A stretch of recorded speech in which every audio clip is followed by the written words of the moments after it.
game plan for today is to attempt to provide a comprehensive review, analysis, update of where the Russian economy stands and where it may be going, to look in particular at economic relations between Russia and the United States, and within that to focus on the big current issue pending, hopefully, pending Russian accession to the World Trade Organization after years of negotiation, and then the corollary requirement for passage by the U.S. Congress of legislation to provide permanent normal trade relations, PNTR, to Russia to regularize the economic relationship between our two countries.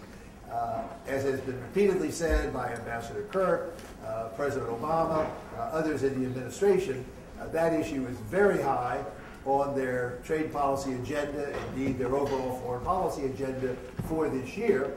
And we hope with this conference to help begin or promote the process of better public understanding of what's at stake, what the potential is, what the prospects are, and indeed, as we would argue it in the new study we're releasing today, the imperative from a U.S. standpoint, as well as a global economic standpoint, of U.S. passage of PNTR and therefore normalization of economic relations between our two countries. So those are the objectives of the exercise.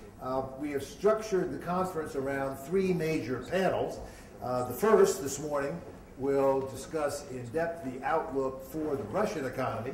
The second, later in the morning, will look at the WTO issue and particularly PNTR itself.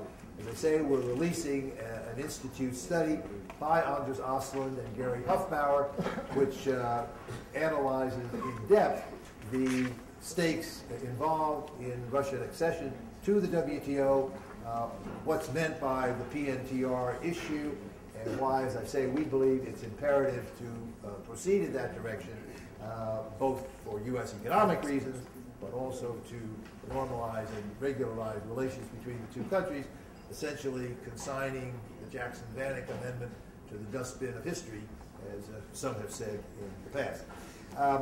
Then, this afternoon, as part and parcel of this effort to provide a comprehensive framework, we're going to have a business dialogue between top executives from top companies in Russia and the United States, different sectors of the economies, looking at how the increasing interaction between the two economies looks now and may evolve, and in particular, how WTO accession, PNTR legislation can help foster that process and further its successful and hopefully very dynamic development over time. So that's the game plan.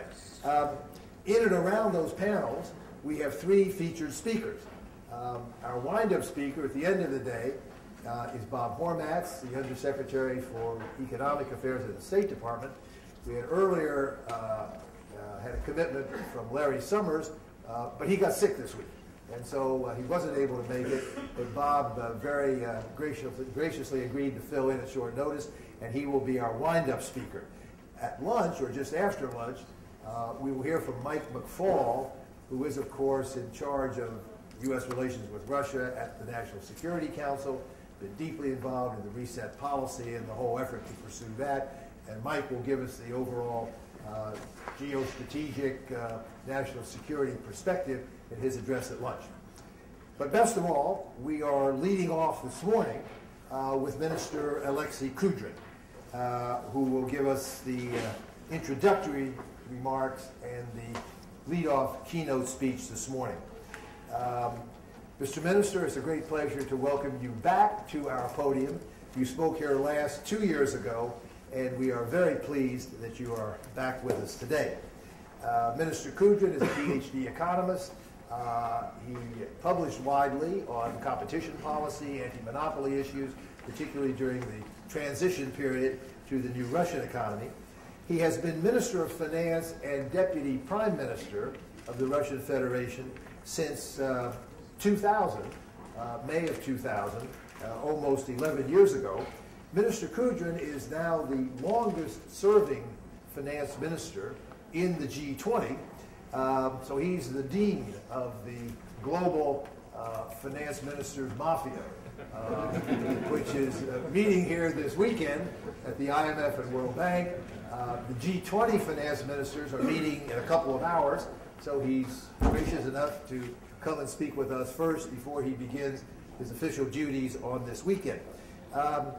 He's got an incredible record as Minister of Finance, not only Russia's growth record, but he brought in budget surpluses from 2000 to 2008.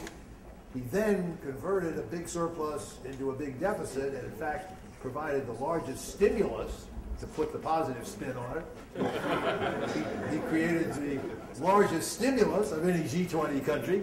So he's got lots to tell us about the situation in Russia, maybe to some extent Russia's role in the world economy, and providing a basis for our bottom line objective today, improving further the economic relationship between Russia and the United States, finally bringing Russia's accession to the WTO to fruition, passing PNTR legislation in the United States to regularize, normalize, and hopefully greatly strengthen economic relations between our two countries.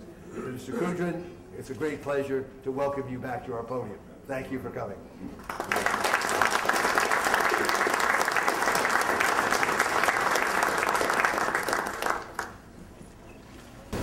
Добрый день, спасибо.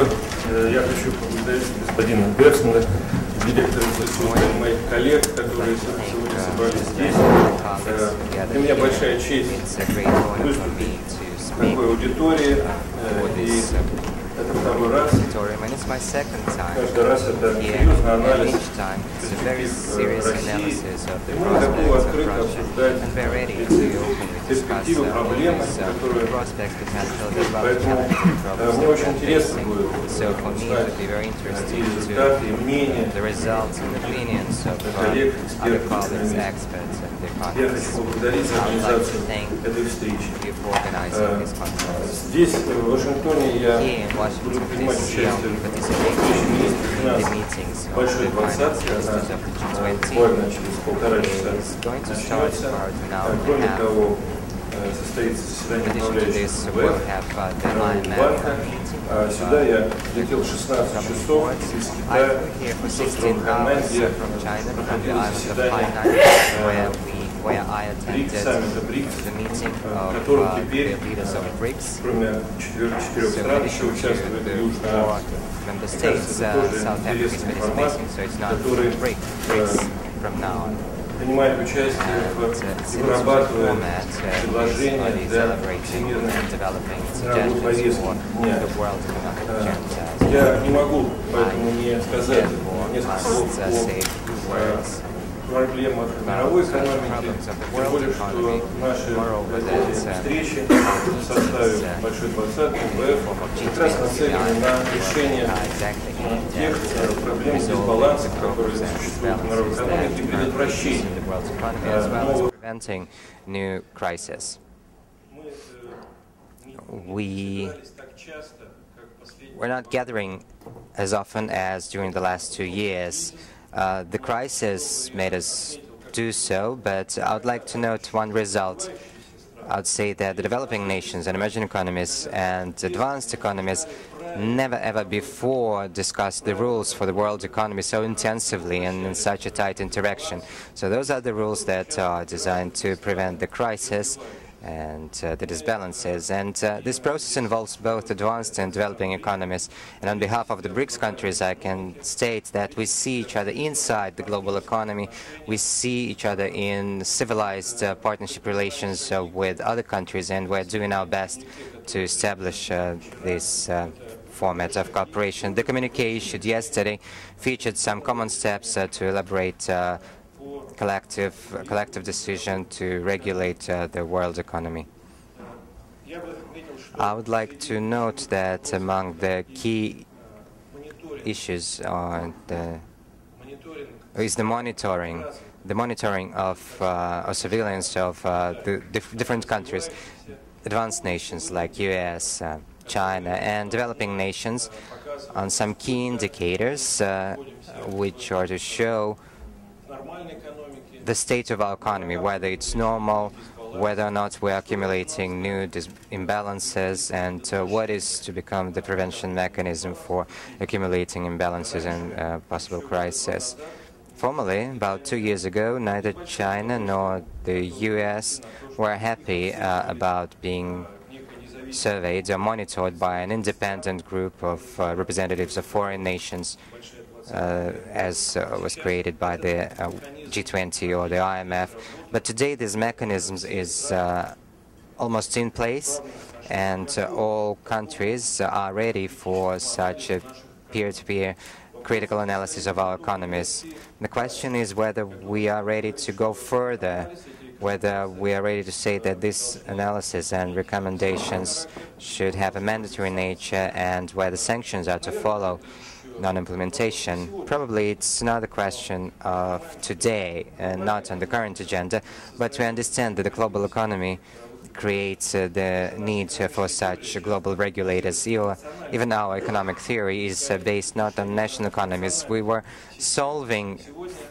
looking for solutions within national economies, but it became obvious for us today that we need to speak more about economic trends within the world economy and the place of our national economies within the global economy.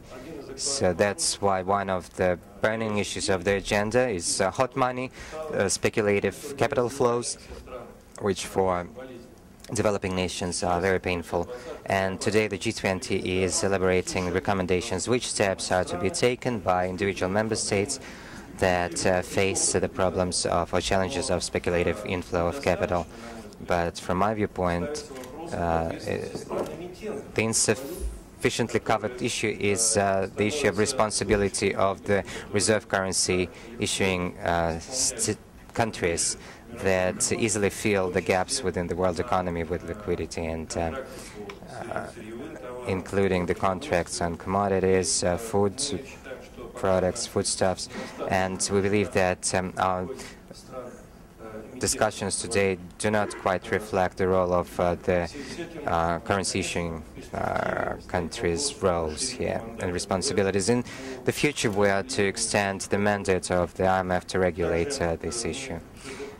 Also, we'll be discussing the currency, the monetary systems. I'm quite sure that both the US dollar and the euro in the near term and in the long-term prospect of 20 years will be key currencies. The SDR cannot become a world currency to substitute these two.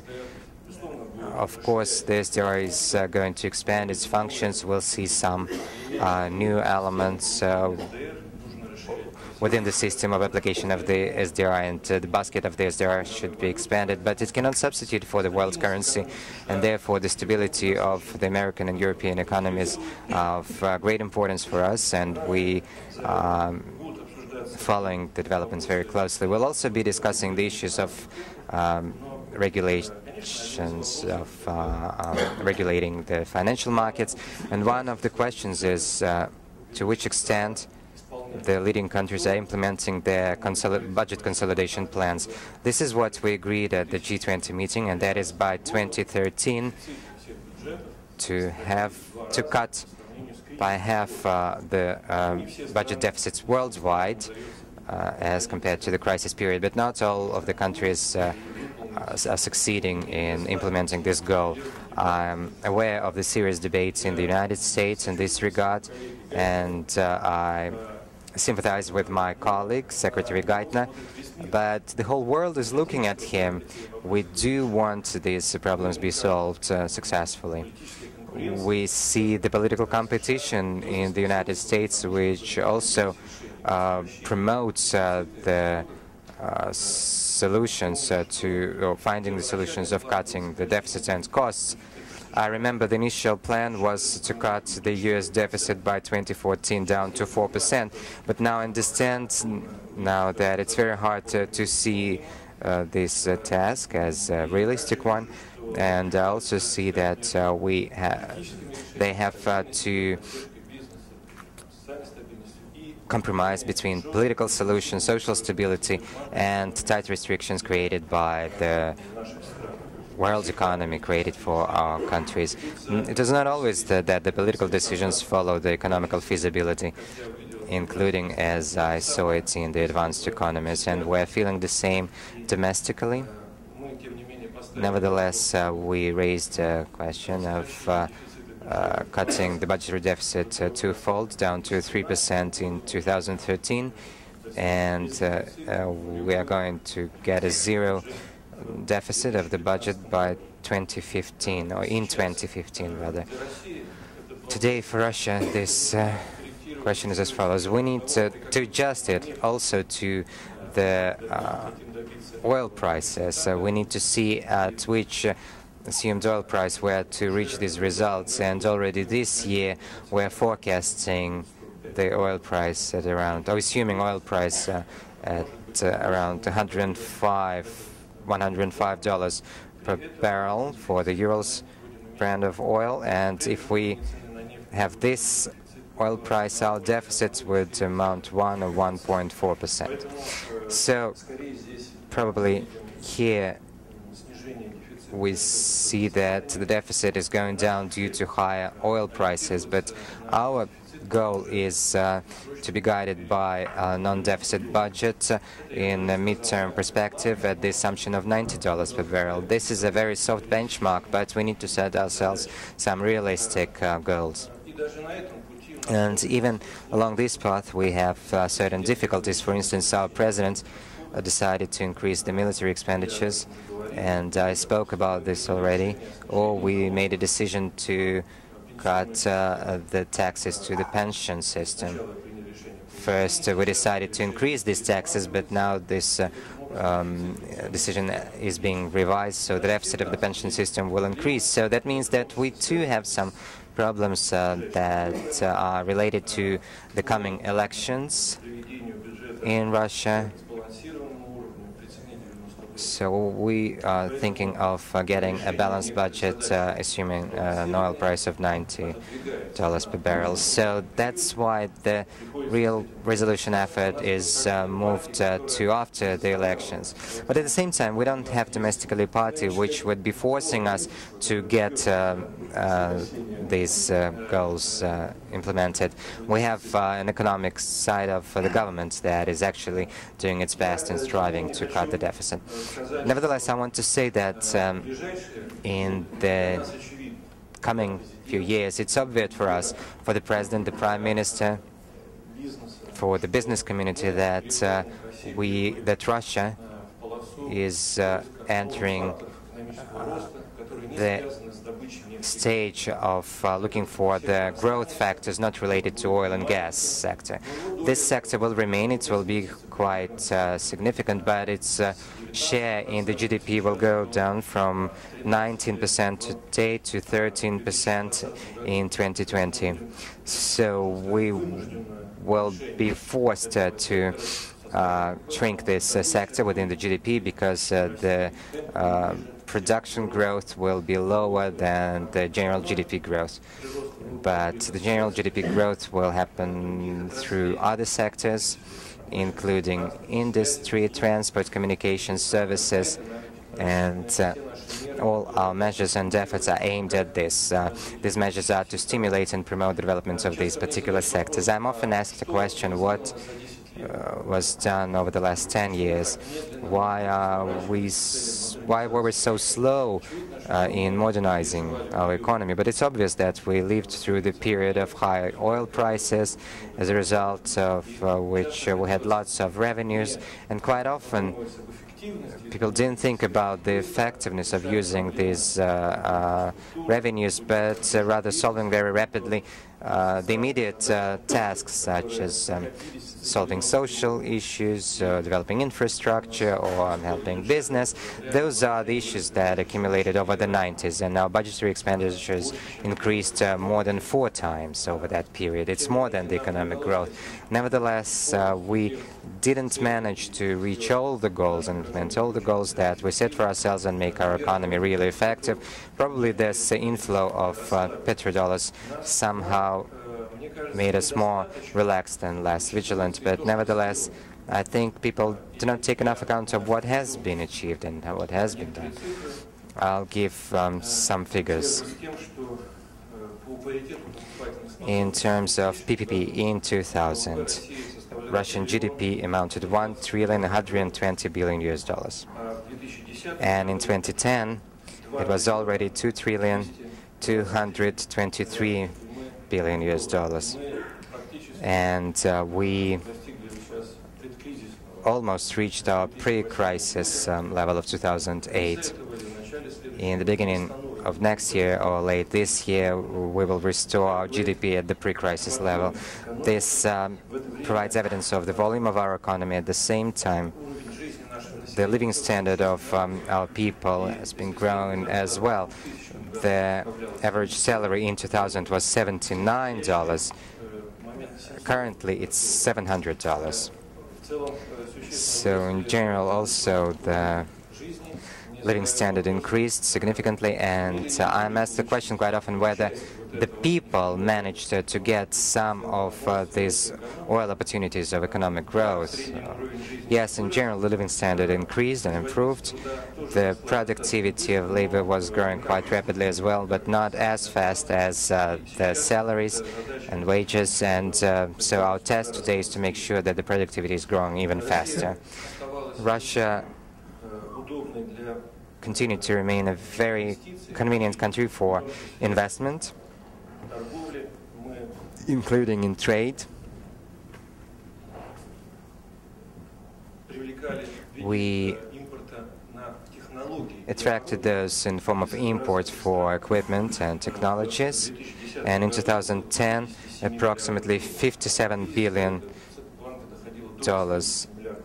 And before the crisis, it was $80 billion. That's the import of technologies and equipment. Significant part of modernization of our economy and new enterprises, new technologies was happening with the help of foreign investments.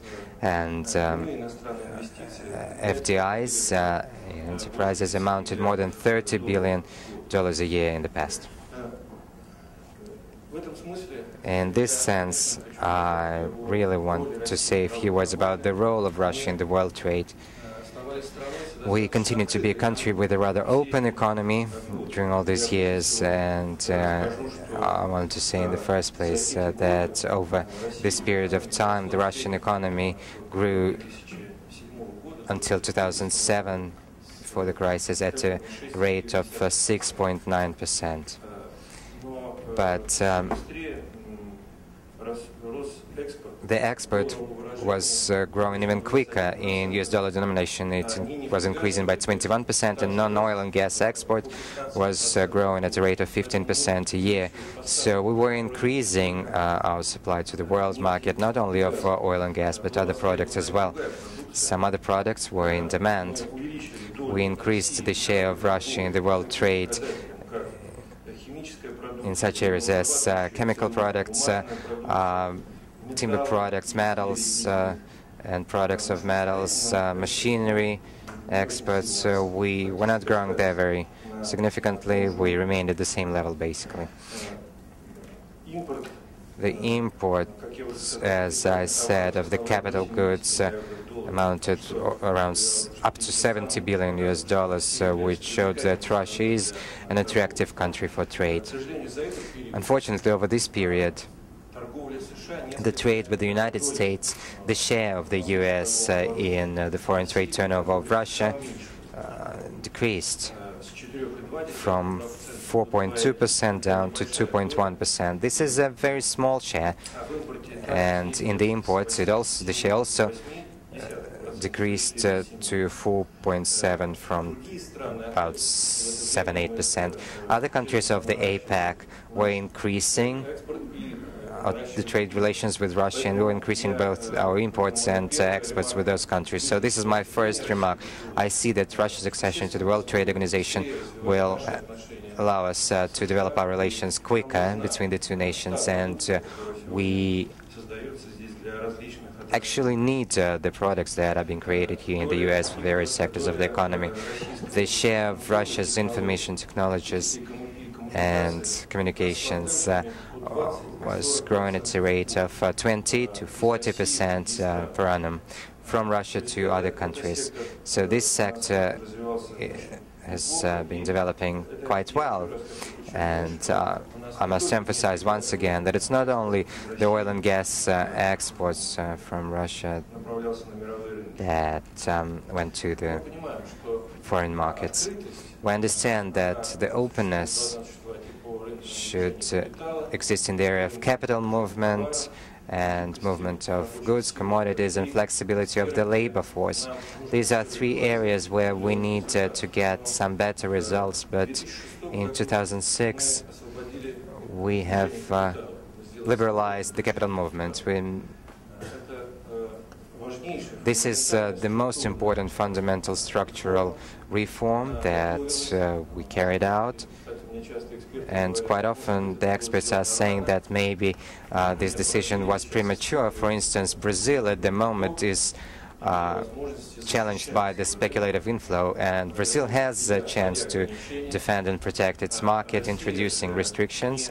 But Russia did not introduce these restrictions even at the peak of the crisis, but we needed significant reserves to do so, and those are the reserves that we were accumulating for a long time. Liberalized capital movement and a certain amount of reserves were necessary to meet the external shocks well prepared. We understood that, and this is what our policies were aimed at. We went through this crisis period quite successfully. We will not be restricting capital movements, and in general, the recommendations that are currently being elaborated by the IMF are not directly addressed to Russia, but we need to understand that this requires a very responsible macroeconomic policy in order not to create excessive risks for the capital, not create additional risks for the outflow of the capital from the country. So this liberalization of capital movement,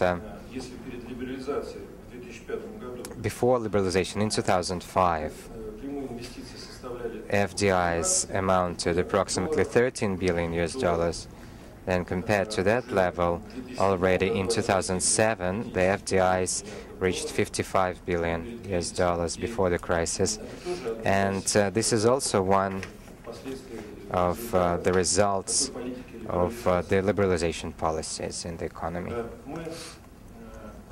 We understand that accession to the World Trade Organization will be the next important step in the liberalization of the Russian economy, in increasing the trade turnover and reaching greater efficiency of the Russian economy. The World Bank believes that Russia will not gain much from its great involvement on the world market.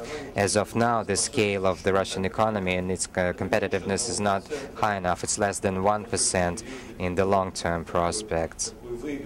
So that will be a very small gain. But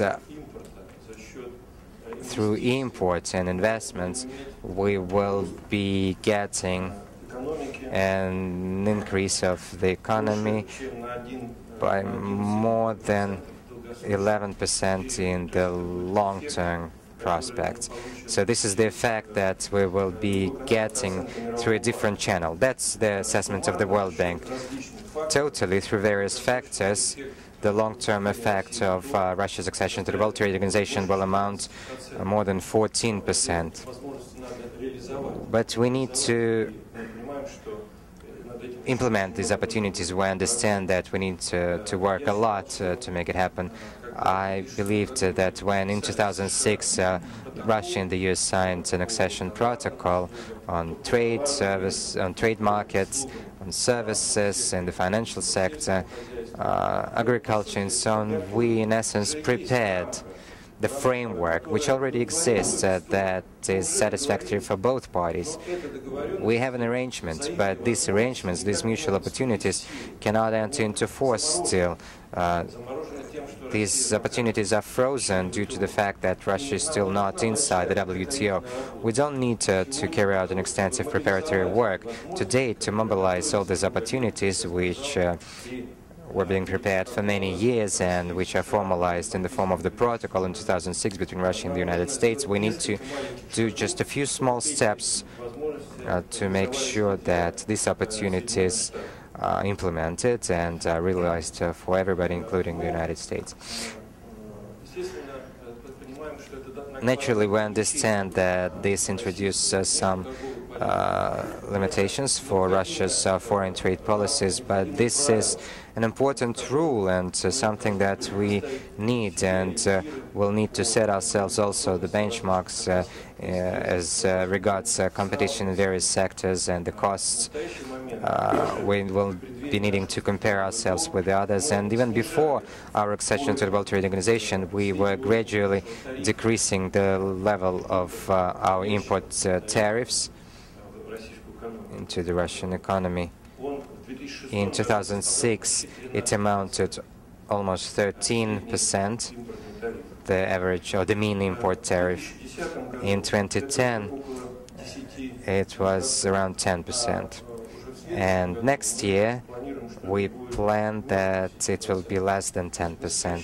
So we are cutting the mean import tariff, but after the accession to the World Trade Organization, after the transition period of about 7 years, the mean tariff will be around 8% or even less than that.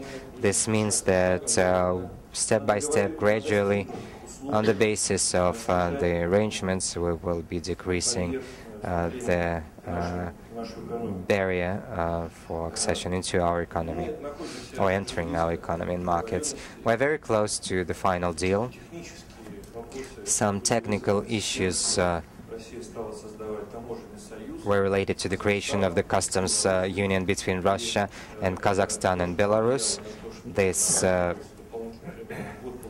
required an additional year or year and a half from us to include these mechanisms into the Working Party report, but nevertheless, it did not cancel our arrangements that were reached within the format of bilateral negotiations and protocols. So this process is being completed, and it seems to me that the Working Party of the WTO should be working more actively now, and I believe that they will need just a few months to complete their work. We would really want this work to be completed in summer this year, and then the accession procedures could be initialized. At the same time, we understand that we will need a structural reform, we will need to adjust ourselves to the new reality, but we are ready for this exercise, and so in general, in the coming few years, we expect our growth rate to be at a rate of 4.5%.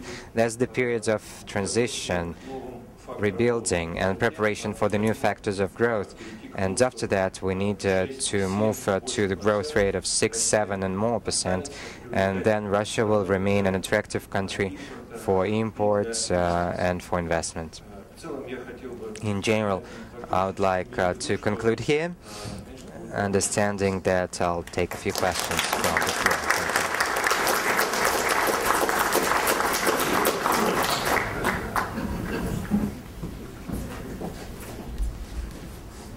Mr. Minister, thank you very much for covering such a wide range of topics so thoroughly. Let me perhaps start off with a question where you started, since you've just come from China and a meeting with the BRICS. I guess the S in BRICS stands for South Africa now, so that's fine. But tell us a little more about that group, since you've just met with them.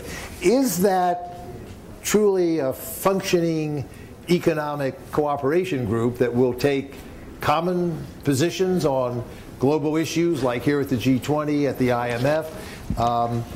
Do you think that Russia's interests are promoted by cooperating with the other members of the BRICS, all of which are lower income countries and have a somewhat different economic structure than Russia has? Tell us a little bit more about both that group as an important component of the world economic order and how it affects Russia's interests. Well, this group, the BRICS summit, was formalized quite recently. This was just the third leaders' meeting in the format of 5 countries. We You should have regular meetings on the level of ministers, ministers of finance, ministers of economies, and others. And the agenda that exists within BRICS, on the one hand, is still under construction and being developed. We're still looking for the items to be included in the agenda that would be interesting for everybody, but to a great extent it was determined by the G20 agenda. It turned out that there is G8, there is the IMF, which elaborates and develops certain decisions, but the share of the advanced countries there is in nature control package, because the solutions in the IMF and the World Bank are solved on the basis of quotas, and the advanced economies have the control there, full control there. And for instance, in this institution, Singapore has a greater share in voting, or greater voting powers than India. It happened so when it was established a long time ago, when the first format of decision-making was created within these institutions, and we decided that the weight and the voting power of the rapidly growing countries that are the locomotives of the world economy is not sufficient, and it's not really heard that well, and that these countries don't have enough weight in decision-making processes for the world economy, which is quite important. Therefore, for instance, when there was this first vote related to the quotas in the IMF, where the share of the BRIC countries was increasing at about 1%, I abstained during the voting. I believed it did not correspond to the modern challenges of the world economy. I was right, because 2 years later, once again, we had to vote on this matter. That was last year, and we made a conclusion that we didn't take account of the crisis and the new realities, and last year we had to review this decision and the new distribution of quotas and votes within the IMF. But I have to say I disagreed with that decision as well. It was simply symbolical and not sufficient. But nevertheless, BRICS gathered and decided to support this decision if by the beginning of 2013 a new formula is created for the distribution of votes. The previous decision was actually dealing with the old formula and trying to look for the ways to solve the problem within the old formula, but we need to develop a new one now, and the G20 at its summit made a decision by the 1st of January 2013 to develop a new formula for the distribution of quotas and votes in the IMF, and by the 1st of January 2014 the distribution will actually take place. So it will be the third distribution of votes and quotas, the third one in just a few years' time. And so BRICS made the suggestion supporting the temporary decision of the last year. We had to gather and discuss these issues, and I must say that as regards key issues of elaboration of indices for monitoring of the world economy, we had a special meeting as well, and we were looking for a solution that would be closer and more acceptable for the developing nations. And then we were defending it and looking for compromises and trying to match it with the suggestions by the advanced nations. Same is related to the capital movement issue. The interest of emerging markets, developing markets, a big one that have a significant share within the world economy. The world GDP, from our viewpoint, should be represented better and reflected much better. So very cautiously I say that this mechanism is becoming a workable one, and it is bringing benefits to all of us. Thank you. Okay, we open up the floor for questions. Please identify yourself. Go either to the standing mic here or use the traveling mic that will come around. I'll ask my colleague Anders Aslan to ask a question. Thank you very much. It's a very interesting speech, but there is one side that is very close to you. That's Belarus. At the moment, there is a significant payment crisis in Belarus, and the IMF and the West are not helping Belarus. So then I have just one question. What Russia is to do about Belarus? Please. Thank you. We understand that Belarus is still to carry out certain reforms. They need to make their economy more competitive. The Belarusian economy, to a certain extent, depends on its exports to Russia and relations with Russia. Therefore, during the crisis, Belarus lived through difficult times, and then we, as Belarus partner, failed to convince them in some approaches to carry out reforms and within the economy. But the IMF managed to create a good program with Belarus and had a crisis program for Belarus. I should say this program was very tight and it was very tough. It was more than we could ask from Belarus, like freezing the wages, cutting the expenditures of the budget, increasing the tariffs on energy domestically. That was a very tough program, but the government of Belarus thought that they managed to overcome all these problems, and once the program was completed, they actually violated all the restrictions that were introduced by this program. I am aware of the fact that the IMF is not ready to launch yet another program, new program with Belarus before the exchange policies and the budgetary issues are not resolved or included in the budgetary plans or governmental plans. Nevertheless, we do want to help Belarus, but we believe that these very important reform measures to be presented in the governmental program of Belarus, and then Russia may participate in the support efforts. We are coordinating this work with the IMF. We are ready to be the first round of support, and we hope that after this the conditions will appear to involve greater the International Monetary Fund. I know that golden currency reserves of Belarus are going down, but at the same time I know that the government of Belarus is ready to take decisive measures on reforms.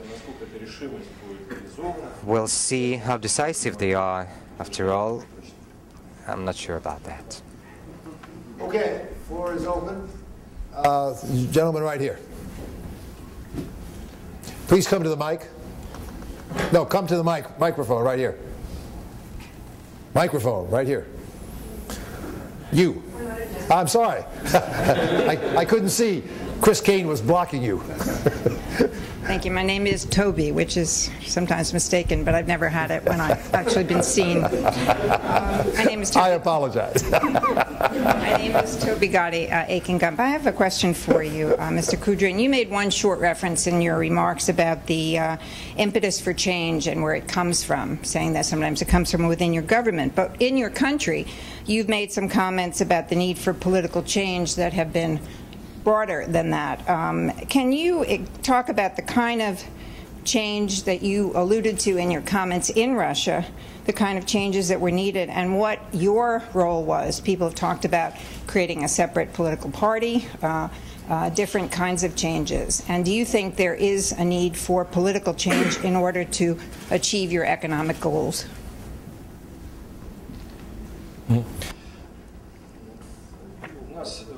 Well, I believe that in Russia there is an understanding that along the path of modernization we need an absolutely comfortable environment for the life for the people and their work. It should be a very democratic environment, and in this environment atmosphere we will better succeed in implementing the or realizing the opportunities that and advantages that Russia has.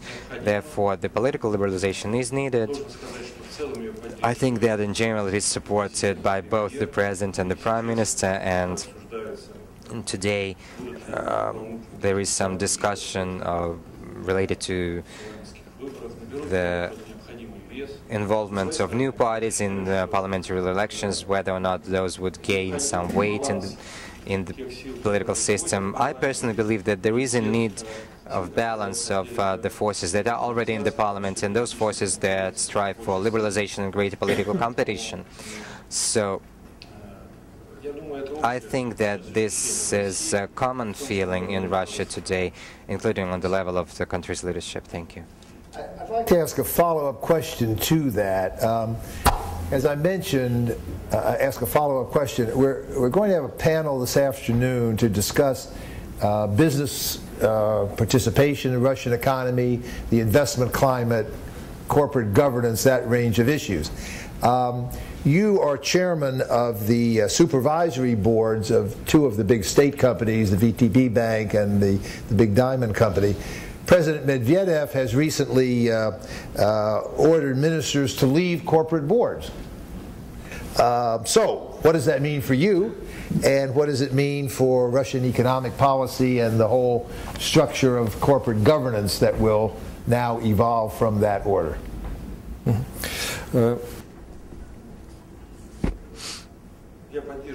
Well, I support these measures that were suggested by President Medvedev, but I understand that a more important part, a more fundamental part of the suggestion is the need to privatize of a big share of state assets or state-owned shares of these companies, and I think it's more important than just the change of the board of directors. And 1 year ago, Prime Minister Putin was the one who initiated this. He's made a list of these packages, and it included Rosneft, Aeroflot, Sberbank, VTB, and other companies. This package was determined a year ago for privatization, and in this sense, we are going along this way. During 3 years, well, our plan is to decrease the share of the government in all major companies down to 50 plus 1 share, 50% plus 1 share. And maybe we'll go even further. After 3 years, we'll definitely go further and we'll be privatizing some packages at full. But this year, we already, last year and this year, we already had some significant privatization programs. For instance, the government left one of the leading insurance companies of Russia, Rosgosstrach. We had a blocking stake there, I mean the government, then we decreased it, and now there is no longer any state-owned package. This year also we privatized 10% of the VTB Bank. And this year we plan to privatize also the packages in some major companies, and I think that this is the right way to go. We see it. It cannot be done just immediately and altogether. We are waiting for a better situation on the markets, and we're heating up the demand for this privatization. And I think that after elections it will be even more attractive, because now the course for the future is being determined, and probably there are still many questions that need to be answered. And after the elections, I believe the investors will be convinced, no matter who is the president or who is the prime minister, that our course for the further democratization and modernization of the country will be continued. So in this sense, the changes in the supervision boards are secondary. For me, those were just some common duties, nothing special. A few times a year I headed to the board of directors meetings of these two companies that you mentioned, and even in the past I was saying I was against ministers heading the board of directors, but the state will still have its representatives in the boards, and the chair of the board of directors in the companies where the state will have a control stake will be representing the interests of the state anyway. In any case, the interests of the government will be reflected, and it will be a manager who will be in charge of it, some manager who will be working there on behalf of the states, and he'll have special contract subject to certain rules.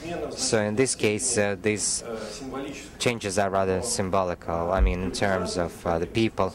But the privatization of these stakes, these packages, and the consequences are more important for the policy overall. Thank you. Klein and then Andy.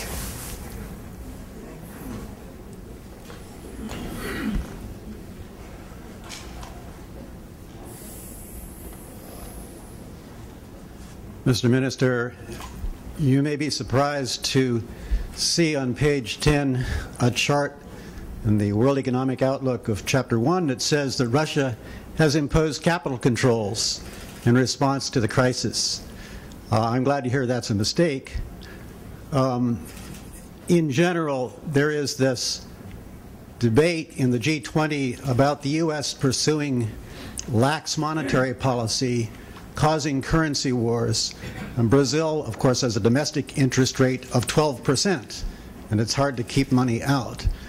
But I guess my question is, in this debate, do you find yourself siding with Brazil and criticizing the United States for a monetary policy which, in some sense, helps keep the U.S. economy growing and therefore the world economy moving ahead, and calling with the IMF for new capital controls in some sense?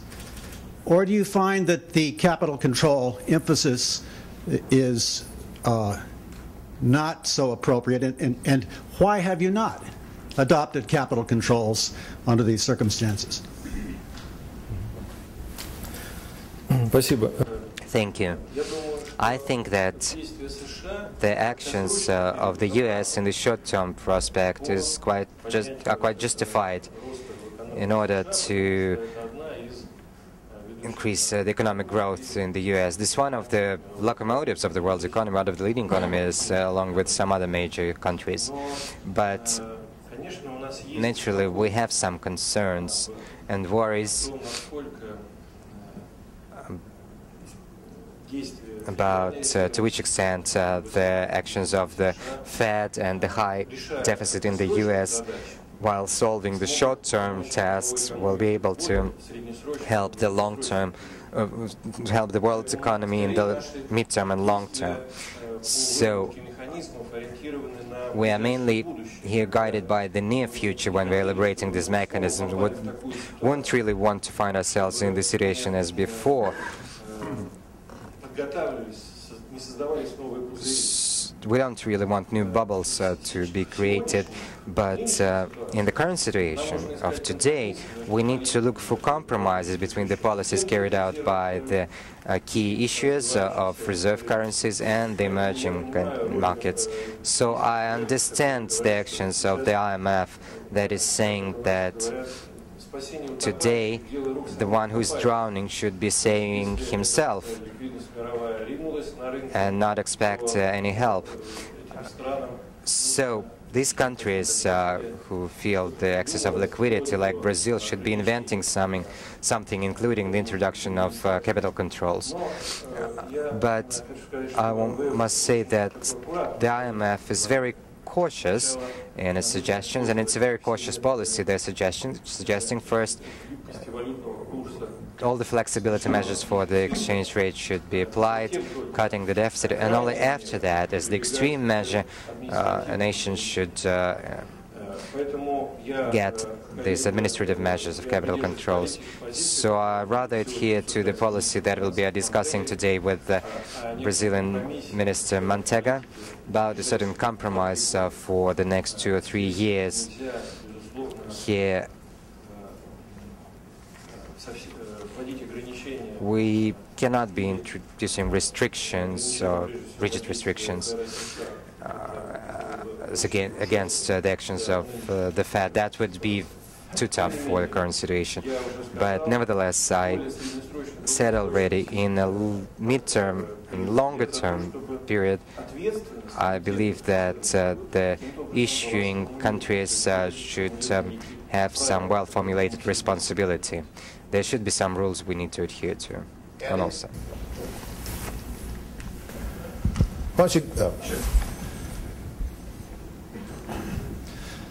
Mr. Minister, there was an interesting exchange between President Medvedev and Prime Minister Putin this week about the advisability of presidential candidates becoming known sooner rather than later. President Medvedev announced to the Chinese press that he would announce his plans quite soon. And I think in principle thinks it's a good idea if there is greater clarity sooner about who will be the presidential candidates in March 2012 to provide a little more predictability.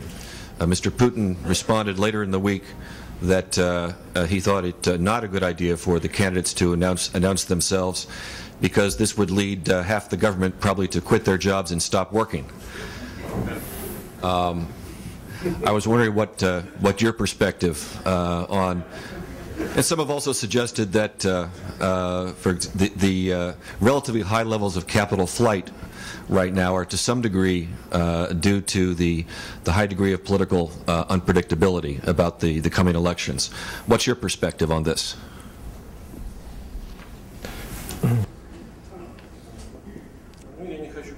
Well, I don't really want to comment on the remarks by President Medvedev and Prime Minister Putin, but while standing a bit aside, I would say that both Putin and Medvedev during the previous elections, where President Medvedev won, were basing themselves on the electorate of the United Russia Party. And the future elections will most probably see United Russia as the main power.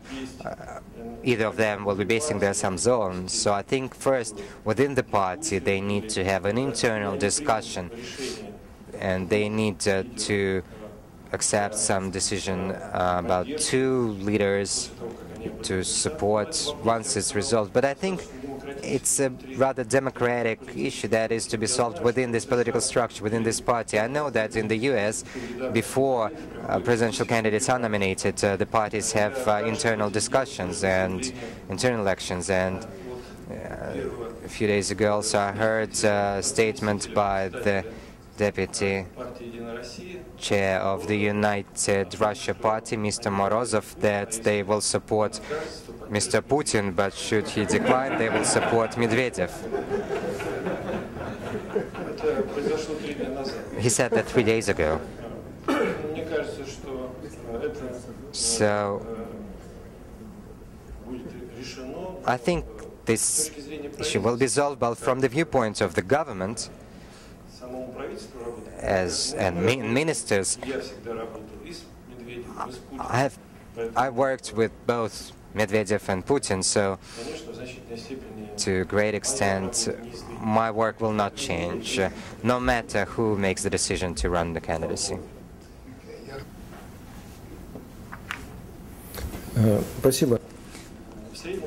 Thank you. In general, the Russian tax burden is not higher than that in the United States if we exclude two taxes that are imposed on oil and gas business. The subsoil tax and export duties on oil and gas. If we exempt those, then the burden in Russia will be 27–28% of the GDP. It's approximately the level of the United States. So today we have one of the most optimal levels of taxation. But the commitments or the responsibilities of the government are growing. Russia is to maintain its nuclear armaments. We are feeling demographic problems, and naturally we will have the problem of the balancing. At the moment, I'm not ready to answer your question fully, because for the next 3 years, when I'll be introducing the government, we will not be able to give the final answer for this question. I hope we'll give this answer 2 or 3 years from now, but I think that the burden on households will be growing more. It will be an evolutionary process, but it's probably inevitable.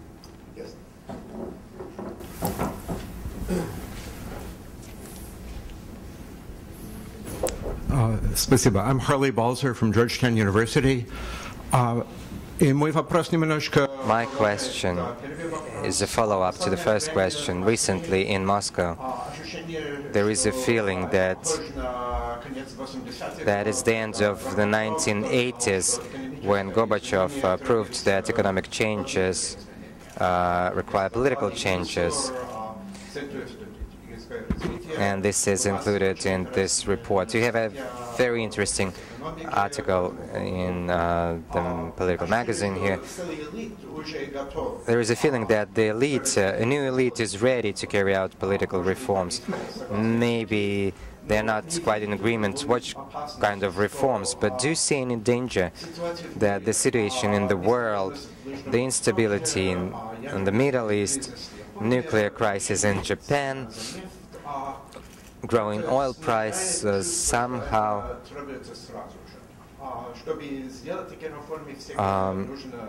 softens the urgency of these political changes? Maybe there is a need for a crisis to launch the changes, and it seems to me that there was the feeling of this in the beginning of the year, but not anymore. Well, thank you very much. I am discussing it within the government, which reforms are ripe already for implementation. What are the immediate tasks? We possess the analytical information that exists related to the assessment of the climate in Russia and the problems related to it. I'm discussing this directly with both the President and the Prime Minister, and I must say that the need of reform, liberalization, democratization of the economy is shared in general by both the President and the Prime Minister. So I expect that after elections we will be carrying out these reforms, including those related to a certain political liberalization, and I should say that it will be happening during the elections as well and after the election. This is a much needed path for Russia to follow, and naturally it will be an evolutionary process, step-by-step process, but I repeat, I see no alternative to this path. Quite often, even in Russian press, they're saying that now is the threshold, so to say, that it depends on one or the other leader. I don't think it's a right statement. Both Putin and Medvedev will be promoting this path, no matter who wins the elections or who becomes the president. So I repeat, this is what I know, and now we're preparing new steps to carry out new reforms for the post-election period. Final question from a former Russian official, Agda. Thank you, Fred. Уважаемый Алексей Леонидович. Dear Mr. Kudrin, I have one very specific question. After the death of Sergei Magnitsky in autumn 2009, the Hermitage Capital's lawyer, legal expert, the head of this company, William Brother, made repeated statements that one of the reasons of the death of Sergei Magnitsky is that over a record period of time, 24 hours, in accordance with his statement, and a legal payment was made, that is the return of the VAT on the transactions that never took place. My question to you, two questions actually. From your viewpoint, this information by Mr. Browder, is it true or not? And the second question, if it is true, then do you think there is a chance to return this amount, approximately 230 million, back to the Russian state budget?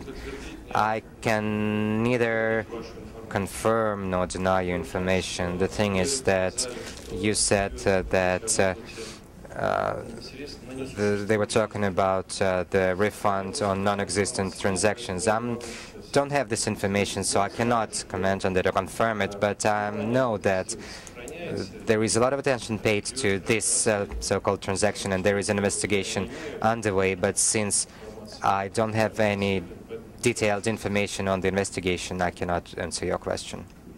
Well, Mr. Minister, let me thank you very, very much for taking time for your incredibly busy schedule here to join us. We thank you tremendously.